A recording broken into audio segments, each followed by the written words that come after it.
আসসালামু আলাইকুম ওয়া রাহমাতুল্লাহি ওয়া বারাকাতুহু। আর নয় জানাতুন পিসি, এখন থেকে পিসি বিল্ড করলে করবো বাজেট সেরা পিসি। আর এই পিসিটা বিল্ড করছেন নাহিদ আসছেন হাসনাবাদ কেরানীগঞ্জ থেকে।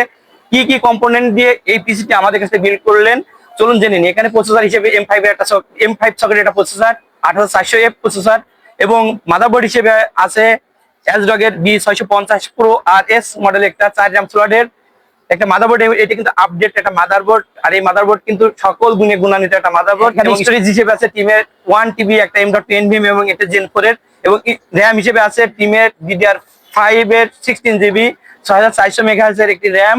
পাওয়ার সাপ্লাই হিসেবে আছে অ্যান্টেক 750 ওয়াট একটা পাওয়ার সাপ্লাই, এবং সিপিইউ কুলার হিসেবে আছে গেমটি আছে একটি সিপিইউ কুলার। এবং এখানে দেখতে পাচ্ছেন সবচেয়ে এই পিসির সবচেয়ে বড় আকর্ষণ MSI এর DDR6 এর 12 GB 3060 মডেলের একটা গ্রাফিক্স কার্ড। এটা কিন্তু 2 ফ্যান বিশিষ্ট একটা গ্রাফিক্স কার্ড। কিবোর্ড হিসেবে আছে পিসি পাওয়ারের একটা কিবোর্ড এবং বেজেল একটা মাউস, এবং কম্পিউটার কেস হিসেবে আছে ম্যাক্স গ্রিনের 4 ফ্যান বিশিষ্ট একটা কম্পিউটার কেস। এখানে মনিটর হিসেবে আছে আমাদের সবার প্রিয় ব্র্যান্ড MSI 100 Hz এর 1 ms এর একটি মনিটর। আর যে পিসিটা বিল্ড করলো নাইট আমার পাশে দাঁড়িয়ে আছে, চলুন জেনে নিই কি কাজের জন্য পিসিটা বিল্ড করলেন এবং এর ইনভেস্টমেন্টটা কত ছিল। নাইট, কেমন আছো? জি আলহামদুলিল্লাহ ভালো আছি। ভালো আছেন? হ্যাঁ, এই পিসিটা আসলে সংক্ষেপে যদি বলতে কি কাজের জন্য বিল্ড করলেন আমাদের আমি কাছে?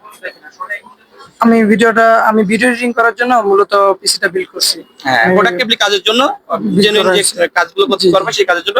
আর এইটা হলো ইনভেস্টমেন্ট কত ছিল? 1,13,300 টাকা। তোমাকে অনেক অনেক ধন্যবাদ। জি। আপনাদের সবাইকে ধন্যবাদ।